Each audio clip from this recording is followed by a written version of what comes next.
Hey guys, I bet you have seen grow at home kits in stores, online, probably on social media.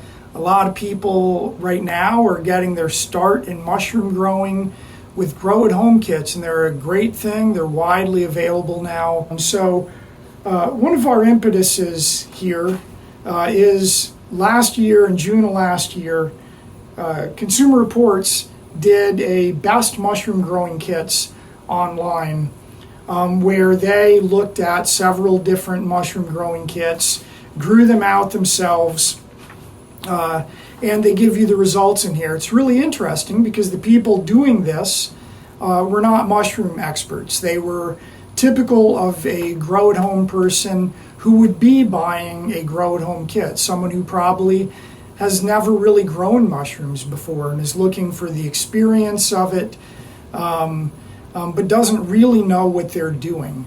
And we thought, for our market testing, and B, just to get some good information out there, it would be great if we tested these ourselves as experts.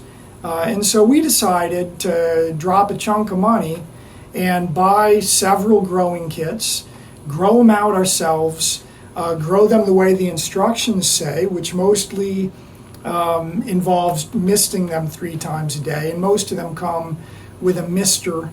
And then, in addition, buy a second kit that we put in ideal growing conditions in our environmentally controlled tent, and see how much difference there is between what you would get under ideal conditions and what you would get under your typical home grow conditions, and then make that all that information available to people out there too. So we ordered 5 different types of grow kits, 2 each. We got 2 different kinds of lion's manes. We got field and forest and a north spore. And we got 3 types of pink oyster. We got north spore, back to the roots, and forest origins. And this is just a printout of a spreadsheet you'll see more of later. But we kept a spreadsheet of everything about these, starting with the weight of them, the price of them, and then right on through how they actually fruited. And now that we've gotten through the first fruiting on all of them, and that's pretty much all you are guaranteed to get, we figured now's the time to go ahead and post our results. So we'll go over this spreadsheet, we'll make it available. You can actually view it online if you'd like, and dig into the data. I'm a big believer in these grow kits, and I love seeing how excited people get by them. So let's get into it and see what we found. So I just wanted to start with initial impressions of what we've got. We've got 1 of each of the kits that we got out here getting ready to start fruiting, following their instructions. We got another of each of the 5 kits that I'll show you in a minute here that we put into our fruiting chamber so that we have sort of comparison. 1 of them we're doing the way the instructions that come with it say, the way most home growers would do it. The other one we're doing in our ideal situation to see how they'll do under ideal conditions. But to start with, we've got North Spore. We got a North Spore pink oyster kit and a North Spore lion's mane kit. These come with instructions. They're pretty, pretty fancy looking box. I mean, this is a pretty fancy seeming product. I will say that out of all the kits that we got here, the North Spore kit was the most disappointing to actually open. So definitely very professional packaging, but when you open it up and actually look at what you got, this is just doesn't look super well evenly colonized. We went ahead and put facing outward the most colonized part. We're trying to get the best results out of it, but I'm not super hopeful. I think it's going to take a while. They were pretty beat up, and that's really not on North Spore. We actually bought these from Amazon because we figure that's the way most people are going to buy them. And even though these boxes both, you can see this one's just all beat up. The bottom fell out when we lifted it out, but the bag inside was undamaged.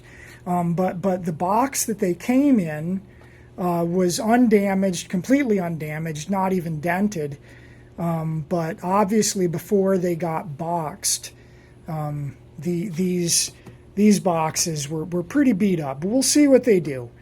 The other one that came in the same box from Amazon with the North Spore was this Forest Origins. I will say it's a tiny little block. I think it's about 2 pounds. I think the North Spore, I think theirs come in around 3.9. This Forest Origins pink oyster is about 2 pounds, but at least it's really well colonized. It looks like it's ready to go. And so again, in all these, we did exactly what the directions say. And on North Spore and on this, they tell you to cut the X and kind of rough up the surface a little bit. Forest Origins has you put, I think, 3 tablespoons of water on it. So we did that. The Forest Origins, the North Spore, and the Back to the Roots all come with a spray bottle, so you can spray them, they say, twice a day. So we'll go to Back to the Roots next, because that's the other one we got through Amazon, even though it came separately. It's a pretty tiny little bag. You can see it's a little over half the size of the box it came in. It actually weighs in at around 1.4 pounds. And this is the only one that they have you soak before you use it. We soaked it for about 7 hours before we opened it up. But same kind of thing. It's actually like the Forest Origins. It's really well colonized. It's a very professional looking packaging, nice and sturdy. And that brings us to Field and Forest. And so when you look at what you get with this, it's not flashy like these others, but it is really well colonized. It's in great shape. It looks super healthy, and it's big. But it was around 5 pounds. The instructions are just printed out instructions. They don't send you a spray bottle. I've got pretty high expectations for this. But this is what we've got. We're going to grow them all exactly as the instructions say. Okay, here is our setup of the spreadsheet. We got 2 Field and Forest lion's mane blocks. We got 2 North Spore lion's mane blocks. We got 2 North Spore pink oyster blocks. 2 Back to the Roots pink oyster blocks, and 2 Forest Origins pink oyster blocks. So, and in each case, one of them is the fruiting site is as instructed, and the other one is ideal conditions. So we started out by weighing each of the blocks, and you can see Field and Forest was actually 5.5 pounds, by far the largest blocks. North Spore was coming in around 4 pounds.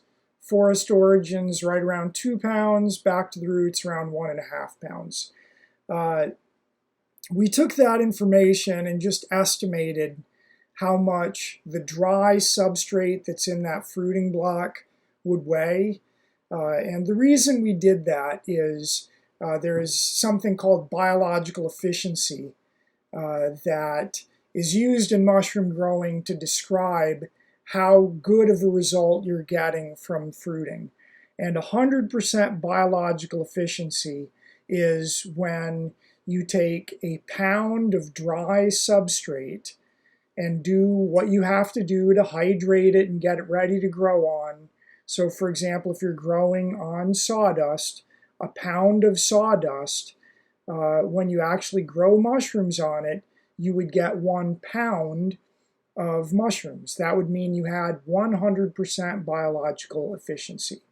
Now, we don't expect to get 100% biological efficiency in this case, but that gives you a measure of how well those mushrooms are growing on that substrate. So to do that, you need to estimate the dry weight of the substrate. And so we're assuming that the fruiting blocks were made by using about 60% water, 40% dry substrate. And we used that same calculation throughout to estimate the dry weight of the substrate.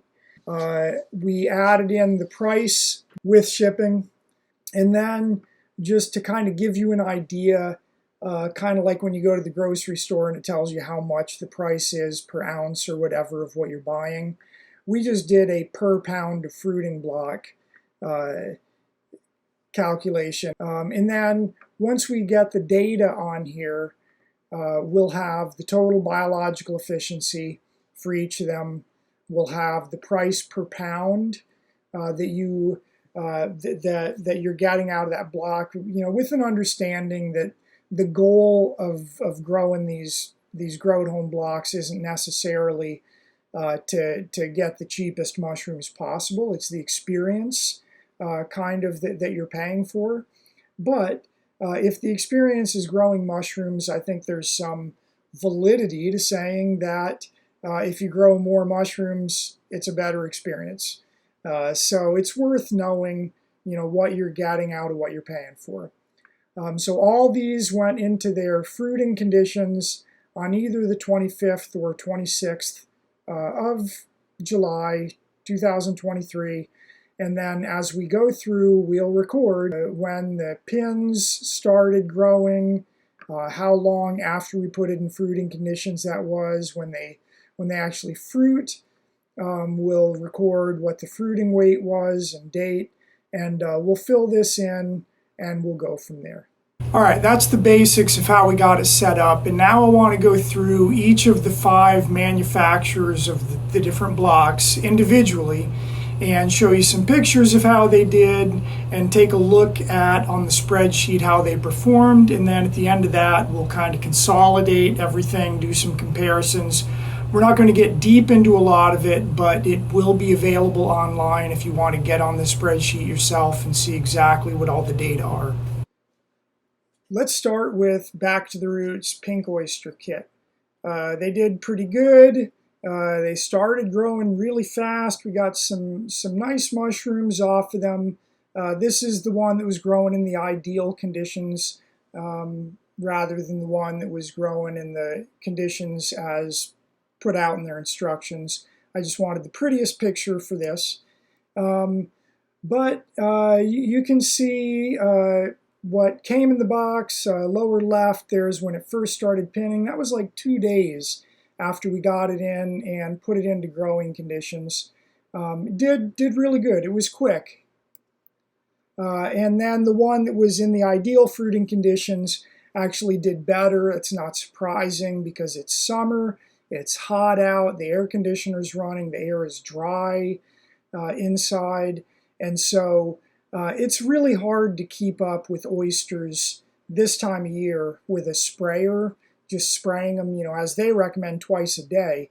I ended up finally, as they got bigger, spraying 5-6 times a day and still just couldn't keep up. So I know that they didn't reach full size. That's just the nature of trying to keep up with oyster mushrooms that way. But with these, we even got a little bit of a second flush. So after they fruited once, we gave them a chance to fruit again. Smaller flush still looks pretty good for a small block like that. So to show you on the spreadsheet what we got a first flush of 18.3% under normal home conditions and 40% in the ideal fruiting conditions. And then second flush about 18% and 12%. So total biological efficiency for these was 37% and 52%. And the difference here relates to just having the ideal conditions for them to fruit. The Forest Origins pink oyster, this is the one that Consumer Reports labeled as their fastest to grow. And it was definitely up there. It was right about the same as Back to the Roots. It was fast. Again, comes with instructions and the sprayer. You can see in the upper right there as it's starting to fruit, that's in the ideal conditions. Lower right, you can see it and the back to the roots about the same way along in fruiting. They both had a pretty similar time frame, and they both had a lot of trouble. We had a lot of trouble keeping up with keeping them moist enough to actually develop really good fruits. But the ones in the ideal condition did really good. So with these, both of the blocks ended up covered in contamination, mold after the first fruiting. But we did get one good fruiting off of them, which is what they say you should get. So it's enough to go by anyway. The one that was out just being sprayed like the instructions say only got only got 12% biological efficiency. But the one that was in the ideal conditions got 33% biological efficiency. The North Spore pink oyster, I was impressed that it fruited at all. These blocks were so beat up that I was afraid we weren't going to get anything out of them, and they surprised me. They did okay. Same problems, though, that we had with the back to the roots and the forest origins. You can see how beat up those blocks were there, but they produced not a lot. Again, pretty similar to what the forest origins had, I guess. We got a 21% biological efficiency in the ones that were in normal fruiting conditions, like in the instructions, and only 9% in the ideal conditions this time. And what that actually reflects is that out of those two blocks that we got, the one that was most badly beat up, we didn't want to use it as our test case for home growing conditions because we felt like that's the most important thing to get data on. So we put the more beat up one into our environmentally controlled tent. So that's why it's lower in this case. But considering we were trying to keep up with a spray bottle, 21% biological efficiency on a beat up block is not bad. On to the North Spore lion's mane. These lion's manes did better because of the way that lion's manes grow as a big sort of globby mass. They don't have as much surface area to lose moisture through, so they actually hold on to moisture better. They do better in slightly lower humidity environments. So we got 0.6 pounds of lion's mane off of this. That's not bad. That was the one that was in the ideal growing conditions. Again, we put the better of the two into the regular home growing conditions. But again, we put the better of the two into the normal growing conditions just because we felt like that was more important to get data on. And the one that was more beat up, we put into the tent. So almost 40%, almost 30% biological efficiency. And actually, one of these, both of them, are getting a second fruiting right now. So these are going to improve. Both of them are in the process of fruiting. It doesn't look like they're going to produce a lot, but it'll be enough to make a difference. And we'll update the spreadsheet with that in a few days once we've picked the fruits off them. Finally, the field and forest lion's mane. This was, the biggest block, not surprisingly. It did very well. To look at how it did, we so far have gotten one fruiting off of them, but the one under ideal conditions is started fruiting again. It's actually producing a pretty big set of fruits right now, and again, we'll update that. The one that was in regular home growing conditions that we were spraying produced about 28-29% biological efficiency the first flush and hasn't started a second flush yet, but the block is nice and clean. There's no contamination in it, so I expect that it will pretty soon start fruiting again. And again, we'll update that as we get it. All right, let's summarize this now. I'm not going to get into a lot of detail on this, and I don't want to make judgments about it really. I just kind of want to put the data out there and let you make your own decisions, but just for comparison's sake, the average biological efficiency. The field and forest and North Spore lion's manes were pretty comparable, although this is likely to change when we get the second flushes. One of the North Spore lion's manes is producing, one of the field and forest is producing right now, and the other field and forest is likely to produce. So that'll probably change a little bit. The pink oysters, back to the roots, definitely, I mean, it was double the average biological efficiency of North Spore and forest origins. This is an interesting one to me, the difference from the instructions to ideal conditions. I thought this would be an interesting thing to look at. How much does it matter if you were to fruit this in ideal conditions instead of just spraying it with a spray bottle? The two that are different are the North Spores, and that's because, like I mentioned before, we put the worst blocks into the ideal conditions so we'd get more reliable data on the regular home growing conditions.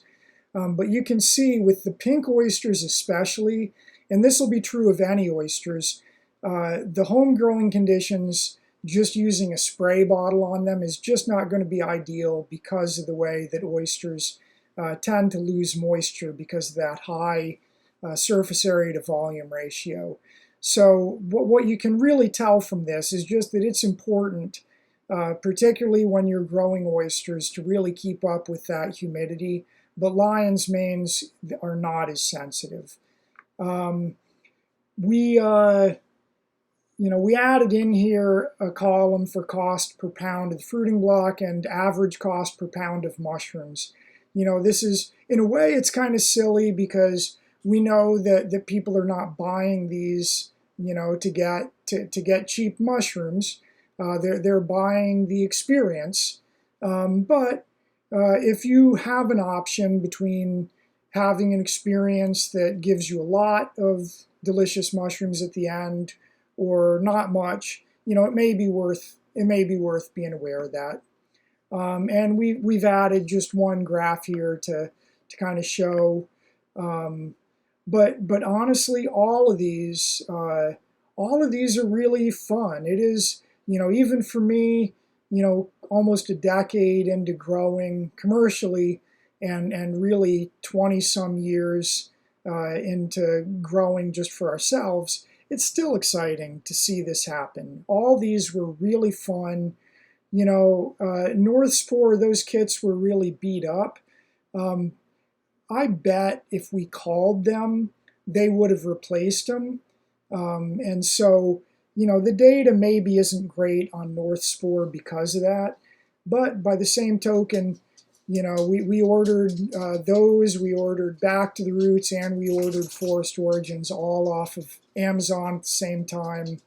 And we got what we got, and we presented the data the best we could. If you want to dig into this spreadsheet further, we have it available on our website, and we'll put a link in the description of this video that you can click on, and we'll leave it there.